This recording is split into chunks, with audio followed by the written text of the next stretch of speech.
नमस्कार, मैं हूं शैलेंद्र। न्यूज़ एन की संध्याकालीन समाचार सेवा में आप सभी का स्वागत है। प्रस्तुत है आज की प्रमुख खबरें। खंडवा ने बढ़ाई किसानों की मुश्किलें, अच्छी पैदावार के बाद भी चिंतित हैं किसान। अवैध संबंध के शक पर 1 वर्ष की बच्ची सहित पत्नी के कर डाले टुकड़े टुकड़े, शक पर पड़ोसियों ने किया पुलिस के हवाले।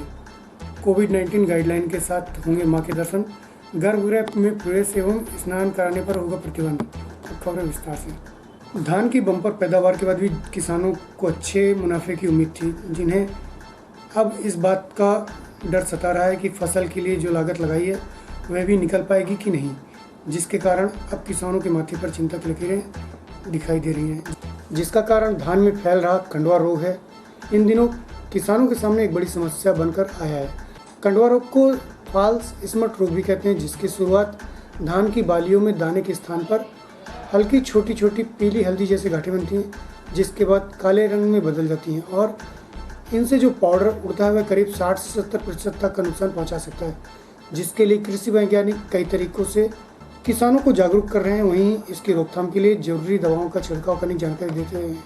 वहीं अगर किसानों की माने तो बताई गई दवाओं का भी कोई असर नहीं हो रहा है और फसल बर्बादी की कगार पर है। प्रस्तुत है कृषक महेंद्र त्रिपाठी, नवल किशोर पांडे सहित वरिष्ठ कृषि वैज्ञानिक डॉक्टर के.एस. बघेल से जानकारी के अनुसार। यहाँ खेती में तो तरह तरह की समस्याएं हैं। जैसे अभी इस समय तो वर्तमान समय में कंडू लग गया है और ये कंडू से भारी माने पूरी धान क्षतिग्रस्त हो गई है और इसका कोई वो भी नहीं है, माने आपका उपचार भी नहीं है कि इससे मतलब माने निपटा जा सके।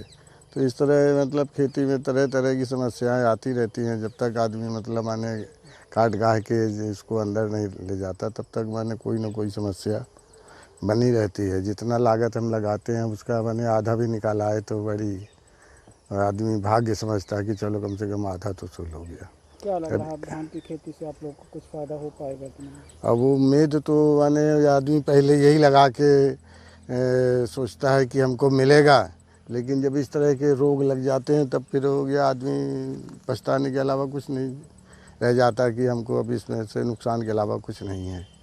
अब नुकसान ही नुकसान चारों तरफ दिख रहा है। जितना मतलब अन्य आदमी लागत लगाता है वो निकलने में बड़ी दिक्कत। इस समय तो सर कंडवा ही परेशान किया है और इससे सर कोई उम्मीद समझ में आ नहीं रही है कि हम लोग आगे क्या करें।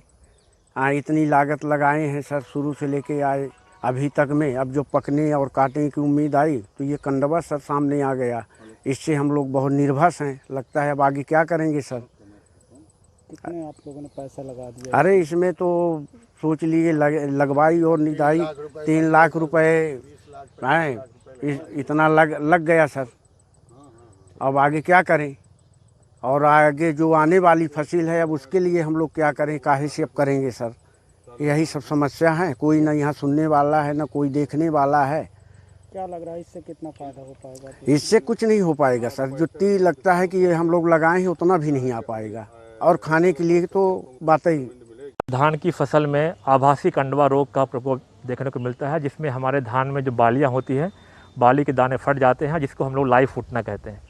इस रोग के प्रबंधन के लिए हम किसानों को अक्सर सुझाव देते हैं कि यह रोग का प्रकोप जैसे ही बाली निकलती है तब होता है, तब उसका एक छिड़काव करें, और दूसरा जब हमारी बालियाँ फूल की अवस्था में होती है तब छिड़काव करना चाहिए। इस रोग के नियंत्रण के लिए हम मुख्य रूप से प्रोपिकोनाजोल का प्रयोग करने का सुझाव देते हैं 1 ml प्रति लीटर की मात्रा में।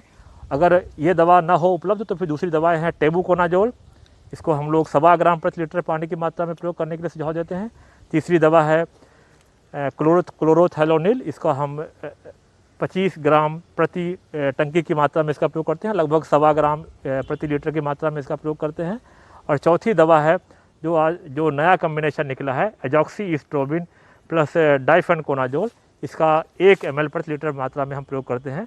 तो इससे हमें रोग के प्रसार को रोकने में काफ़ी सहायता मिलती है और हमारे पौधे स्वस्थ रहते हैं। कितना नुकसानदेह है ये रोग जो है? कितना? देखिए, ये इस रोग के नुकसानी का आकलन है कि ये किस अवस्था में आता है। मान लीजिए हमारे धान पकने की अवस्था में है, लगभग 2 हफ्ते बचा है, तब इस रोग का प्रकोप दिखना शुरू होता है, तो नुकसानी 1-2% होती है। मान लीजिए ये धान में शुरुआती अवस्था में आ जाए, हमारे जैसे धान को पकने में अभी 1.5 महीने बचा है, तो इसकी नुकसानी का जो प्रतिशत है वो ज़्यादा होता है। मोगल थाना अंतर्गत रामनगर डोडा दुआरी में एक पिता और पति द्वारा क्रूरता की हद पार करते हुए 1 वर्ष की बच्ची से पत्नी की हत्या कर दोनों के छोटे छोटे टुकड़े कर बोरी में बंद कर ठिकाने लगाने घर में रखा।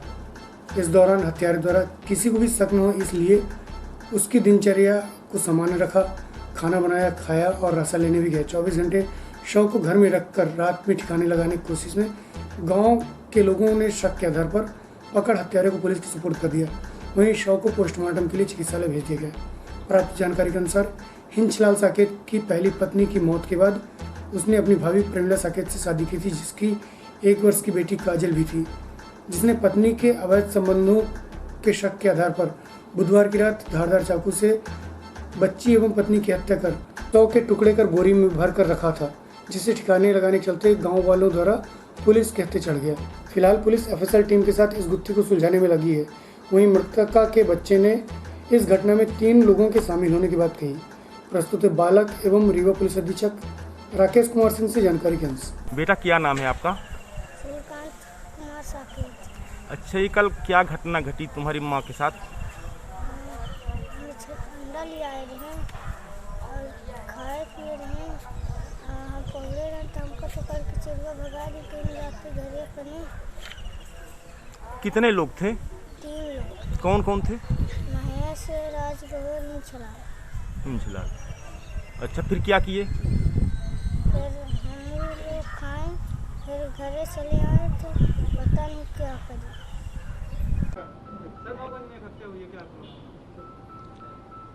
मऊगंज में दुआरी गांव में पति ने अपनी पत्नी और बच्ची की हत्या कर दी। जिसकी हत्या की वो उसकी दूसरी पत्नी थी, जिसका नाम प्रमिला था।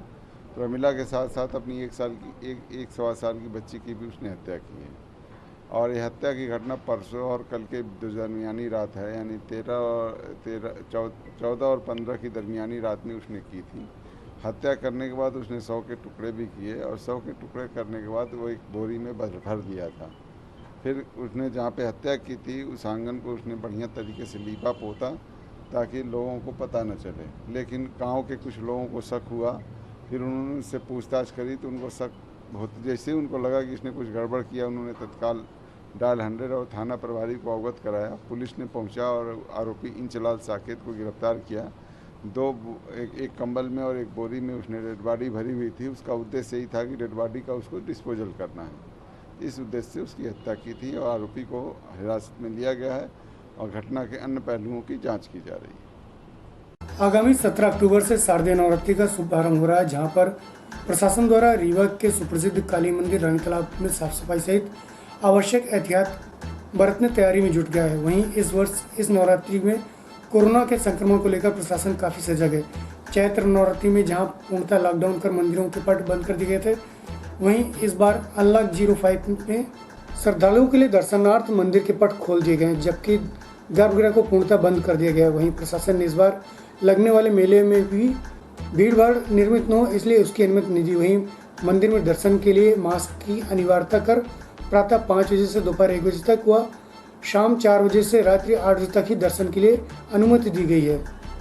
गर्भगृह में प्रवेश एवं स्नान को पूर्णतः प्रतिबंधित कर दिया गया है। इस दौरान कड़े पुलिस पहरे के साथ ही चिकित्सकों की टीम द्वारा लगातार थर्मल स्कैनिंग भी की जाएगी, जबकि इस बार कोविड गाइडलाइन का पालन कराने में पुलिस एवं प्रशासन के लिए खुली चुनौती होगी। इस तैयारी को लेकर प्रस्तुत है पुजारी देवी प्रसाद शर्मा एवं एसडीएम फरीन खान से जानकारी के अंश। बताएं पंडित जी, कल से नवरात्रि का शुभ पर्व चालू हो रहा है, किस तरह की व्यवस्था की गई है, क्या इंतजाम है यहाँ के? देखिए, 17 से 25 तक चलने वाला उत्सव जो है माँ भगवती का, आदि शक्ति का जो है, तो उत्सव मेला लगेगा जिसमें 9 देवियों का जो है पूर्ण दर्शन कराया जाएगा। प्रथम शैलपुत्री, द्वितीय ब्रह्मचारिणी, तृतीय चंद्रघंटेति, चतुर्थी कोश भांडेति, पश्चिम स्कंदमातेति, षष्ठम काल्यानीति च, सप्तम कालरात्रि च, अष्टम महागौरती, नवम सिद्धात्री का, 9 दुर्गा का जो है 9 रूप का दर्शन कराया जाएगा। ये 17 से 25 तक चलेगा। और इस बार जो है तो स्नान बंद रहेंगे और बाहर से ग्रिल रेलिंग द्वारा व्यवस्था की गई है, तो सभी श्रद्धालु भक्त जो है ग्रिल और रेलिंग के द्वारा ही दर्शन कर पाएंगे। और भंडारे वगैरह के लिए भी वर्जित है कि भंडारा वगैरह इत्यादि नहीं होगी, जिससे कि सोशल डिस्टेंसिंग बनी रहे। मास्क अनिवार्य जरूरी, बगैर मास्क से किसी को दर्शन नहीं किए जाएंगे। तो बाहर से ही डॉक्टर की व्यवस्था भी की गई है कि जहाँ कोरोना का जांच होगा तो मेन गेट से ही डॉक्टर लोग बैठेंगे, वहीं से कोरोना जांच होकर के तब लोग अंदर यहाँ प्रवेश करेंगे। और यहाँ मेन गेट से निकासी द्वार तक जो है तो ग्रिल के अंदर रहेंगे लोग बाग। सोशल डिस्टेंसिंग के लिए क्या है? सोशल डिस्टेंसिंग का विशेष ध्यान दिया गया है कि भाई 1 मीटर से 2 गज की दूरी रखा जाए। और मंदिर जो है शाम को 8 बजे बंद हो जाएगा और सुबह जो 5 बजे आरती होगी माई की और 1 बजे तक खुला रहेगा। 1 बजे फिर बंद हो जाएगा, शाम को 4 बजे खुलेगा, शाम को 8 बजे तक और 8 बजे माई की आरती होगी 7 बजे। जैसा देखते हैं कि हर साल भीड़ भयानक रहती है। हाँ, हर साल भीड़ रहती है। माई की कृपा होगी तो इस बार भी भीड़ कमज़ोर नहीं रहेगी, क्योंकि जब बड़े मुश्किल में तो माई का दर्शन लोगों को सौभाग्य प्राप्त हुआ है। क्योंकि पिछले नवरात्र में भी लोग ताकि रखेंगे माई के दर्शन हो जाते नहीं हुए, लेकिन इस बार सौभाग्य प्राप्त हुआ तो हर आदमी सोचेगा लालसा है कि 1 मिनट माँ की एक झलक हम देख लें। तो श्रद्धा तो लोगों की बहुत तेज है और ये माँ का ऐसा स्थान है कि यहाँ हम देखते देखते हमारे पिताजी थे वो भी देखते थे, हम भी करते चले आ रहे हैं। तो पहले में तो बहुत अपेक्षा हो गई, तो ये मान लीजिए अष्टमी नवमी की लाखों की भीड़ मात्रा में यहाँ आती है। तो कुछ भी कम से कम भी होगा तो 50,000 तो कहूँगा जानी ही जानी चाहिए हैं अष्टमी नवमी का दर्शन कम से कम। लोगों से क्या अपील करेंगे? लोगों से अपील यही करेंगे कि जो प्रबंधक समिति की व्यवस्था बनाई गई है उन्हीं व्यवस्थाओं अनुसार लोग आकर के माई का दर्शन करें और जाते जाएं। उसमें नोक झोंक करने की जरूरत नहीं कि ऐसी व्यवस्था क्यों बनाई गई, क्यों नहीं बनाई गई है, क्योंकि जहां और दिक्कत देखी जाएगी उसकी व्यवस्था और बनाई जाएगी। लेकिन जहां तक सुचारू रूप से व्यवस्था बनाएगी उसी व्यवस्था के अनुसार लोग आते रहे और जाते रहें। गर्भगृह में प्रवेश गर्भगृह में प्रवेश नहीं रहेगा, बाहर से लोग दर्शन करें, प्रणाम करें, प्रसाद चढ़ाएं, माला फूल चढ़ाएं और अंदर प्रवेश नहीं रहेगा। स्नान बिल्कुल बंद है। नवरात्रि पर्व को देखते हुए हमारे शहर के अंदर जितनी भी दुर्गा प्रतिमाएं स्थापित होंगी उन सभी के लिए अनुमति लेना अनिवार्य हो गया है। अनुमति के साथ साथ उनके विसर्जन में जितने लोग शामिल होंगे उन 10 लोगों की सूची उनको अधिमान्यता हमारे कार्यालय में और थाना प्रभारी के समक्ष प्रस्तुत करनी होगी। इसके अलावा उनसे ये भी शपथ पत्र लिया जा रहा है एक तरीके से कि वो सोशल डिस्टेंसिंग का पालन कराएंगे, सैनिटाइज़र रखेंगे और कोविड की जितनी गाइडलाइंस हैं उनका पालन करेंगे। इसके अलावा हमारे यहाँ रानी तालाब में बहुत बड़ा कार्यक्रम पहले आयोजित होता था, तो इस बार हमने वहाँ मेले को प्रतिबंधित कर दिया है शासन की गाइडलाइन के अनुसार। वहाँ पर केवल दर्शन की अनुमति रहेगी, उसके लिए हमने पूरी बैरिकेडिंग करवा दी है। लोगों को वहाँ रुकने नहीं मिलेगा, गर्भगृह के अंदर जाने की अनुमति नहीं होगी, मात्र बाहर से दर्शन करके जितने भी हमारे दर्शनार्थी हैं वो जा करके वापस। और मैडम पंडालों के लिए क्या व्यवस्था की जा रही है? पंडालों के लिए शासन की गाइडलाइन आ गई है, नवीन गाइडलाइन, उसके लिए वो अनुमति प्राप्त करके दुर्गा प्रतिमा स्थापित कर सकते हैं और उसमें वर्णित है कितने बाय कितने का उनको लगाना है। तो हम आवेदक को सूचित भी कर देते हैं कि इससे अधिक ना हो और सोशल डिस्टेंसिंग कराने की जो पूरी गाइडलाइन फॉलो कराने की जो जिम्मेदारी है वो आवेदक की है कि वो अच्छे से उसको पालन करें। रीवा जिले में गुड़मार्ग में लुटेरों का आतंक जोरों से है। लोग अब जहां बाहर निकलने में डर रहे हैं वहीं घरों में भी खौफ के साथ रह रहे हैं। अभी हाल ही में बीड़ी न मिलने पर एक युवक को मौत के घाट उतार दिए गए, तो वहीं बीती रात एक बार पुनः लुटेरों ने आतंक फैलाया है, जहां पीड़ितों ने घटना की शिकायत सिटी कोतवाली में दर्ज करा दी गई है। प्राप्त जानकारी के अनुसार लौर निवासी नरेंद्र विश्वकर्मा ड्यूटी पश्चात अपने घर जा रहा था, जिसे मोटरसाइकिल से आए विवेक तिवारी अपने साथियों के साथ रास्ता रोक मारपीट करते हुए 5500 रुपये एवं मोटरसाइकिल ले फरार हो गए। वहीं उक्त आरोपियों द्वारा रूपा कोल के घर पहुंच पैसों की मांग की एवं विरोध करने पर रूपा की बहू कल्ली को चाकू मारकर घायल कर दिया, जिसे उपचार के लिए चिकित्सालय लाया गया। वहीं घटना की शिकायत सिटी कोतवाली थाने में दर्ज करा दी गई, जिसके बाद पुलिस विवेक तिवारी सहित उनके साथियों की तलाश में जुट गई है। प्रस्तुत है पीड़ितों से जानकारी के अनुसार। आपका नरेंद्र विश्वकर्मा। कहाँ रहते हैं आप? लोही। क्या घटना हुई आपके साथ? मैं ड्यूटी से जा रहा था घर, तो ओवरब्रिज के नीचे मेरे साथ घटना हुई।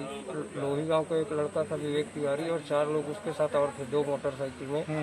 वो लोग मुझे रोके और पैसे मांगने लगे, तो मैं पैसे बोला कि नहीं लिया हूँ, तो मेरे मोटरसाइकिल की चाबी निकाल लिए और चाबी निकालने के बाद मेरी तलाशी लेने लगे। तो मेरा पर्स में 5,500 रुपये थे, वो ले गए और मेरी मोटरसाइकिल। और गाड़ी का नंबर क्या है आपका? MP 17 ME 6118। कितने बजे की घटना है? ये सब लगभग 1 घंटे पहले 8:30 बजे, 8:45 बजे के आसपास की घटना है। और क्या हुआ? और भी सुनने में आया और लोग साथ भी घटना की हैं। जी। किनके साथ? वो हमको लगता है मेरे को मारने के मेरे भाई को छुड़ाने के बाद वहाँ आगे नहर के पास वहाँ भी वो लोग आई हैं, लेडीज बोल रहे हैं कि वही लोग मारे हैं, चक्कू मार दिए हैं।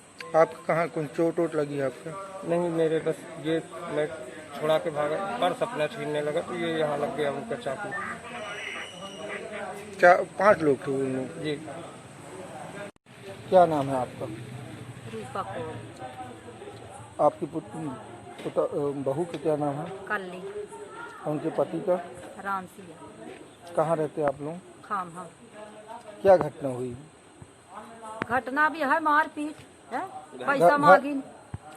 कौन मांग रहा था पैसा? विवेक तिवारी। काहे के लिए पैसा मांग रहा था? हो ये दारू नशा कन्ही। और पैसा नहीं दिए तो क्या कर दिया? मारे लागे। किसको चोट लगी है सबसे? उतार कल्ली के लगी। और लोग थे कितने लोग? कुल टोटल कितने लोग थे? क्या 5 जने को मनाई देखी सी। 5 लोग थे? हाँ। अभी रात की घटना? हाँ, रात के लिए शाम 8 बजे की। रिपोर्ट आपने करवा दी है? हाँ, करा थी। उन लोग हथियार क्या क्या लिए थे? हथियार हो गया लाए रहे हैं, राड चाकू हो गया यह तो लाए रहे हैं, और राडे तो मारी नहीं। अब राड बिसरिया गल नहीं हुआ न, छड़ा ली नहीं, लपीट के लिया राड तो बिसरिया गल लेवे नहीं गया ही। इन दिनों रीवा जिले में महिलाओं एवं नाबालिगों के साथ हो रहे अत्याचार एवं बलात्कार की घटनाओं के चलते महिलाओं और सामाजिक संगठनों में गुस्सा उबल रहा है।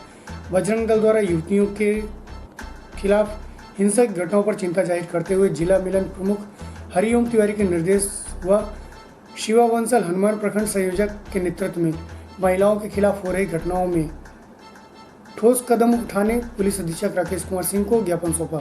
प्रस्तुत है एडवोकेट आनंद मूर्ति से जानकारी के अंश। कि हम महिलाओं के प्रति महिलाओं और बच्चियों के प्रति जो हिंसक घटनाएं हो रही हैं, बलात्कार की घटनाएं हो रही हैं, उनको प्रताड़ित करने की घटनाएं हो रही हैं, उनको लेकर हम माननीय पुलिस अधीक्षक महोदय से मिलने आए हैं कि महिलाओं को समुचित सुरक्षा प्रदान की जाए। जिन लोगों के साथ घटनाएं हुई हैं उनमें अपराधियों के ऊपर तुरंत कार्रवाई की जाए, सख्त से सख्त कार्रवाई की जाए, और जो घटना से आहत हैं उनको सुरक्षा प्रदान की जाए। हम आम आदमी के साथ हैं, हम फरियादी के साथ हैं, पीड़ित के साथ हैं। हम किसी पार्टी, दल या संगठन से हमारा कोई मतलब नहीं है। जो भी आएगा वो हमारा विरोधी है, जो अपराधियों को संरक्षण देगा वो हमारा विरोधी है, उसके खिलाफ हम हैं, उसके खिलाफ हम उतरेंगे। किस संगठन द्वारा आज ज्ञापन दिया जाए? ये विश्व हिंदू परिषद अंतर्गत बजरंग दल है। बजरंग दल के हमारे हनुमान प्रखंड के लोगों की ये सोच है, हनुमान प्रखंड लोगों का ज्ञापन है। हनुमान प्रखंड के सारे लोग इकट्ठे हैं, हनुमान प्रखंड के लोग मिलकर और माननीय पुलिस अधीक्षक महोदय को ज्ञापन देंगे। क्या नाम आपका? मैं आनंद मूर्ति तिवारी, नगर अध्यक्ष हूँ बजरंग दल का। चलते चलते आज की प्रमुख खबरें एक बार पुनः। कंडवा ने बढ़ाई किसानों की मुश्किलें, अच्छी पैदावार के बाद भी चिंतित हैं किसान। अवैध संबंध के शक पर 1 वर्ष की बच्ची सहित पत्नी के कर डाले टुकड़े टुकड़े, शक पर पड़ोसियों ने किया पुलिस के हवाले। कोविड-19 गाइडलाइन के साथ होंगे मां के दर्शन, गर्भगृह में प्रवेश एवं स्नान कराने पर होगा प्रतिबंध। आज की खबरों में बस इतना ही। कल्पना उपस्थित होंगे नई खबरों के साथ, तब तक के लिए हमें इजाज़त दीजिए। नमस्कार।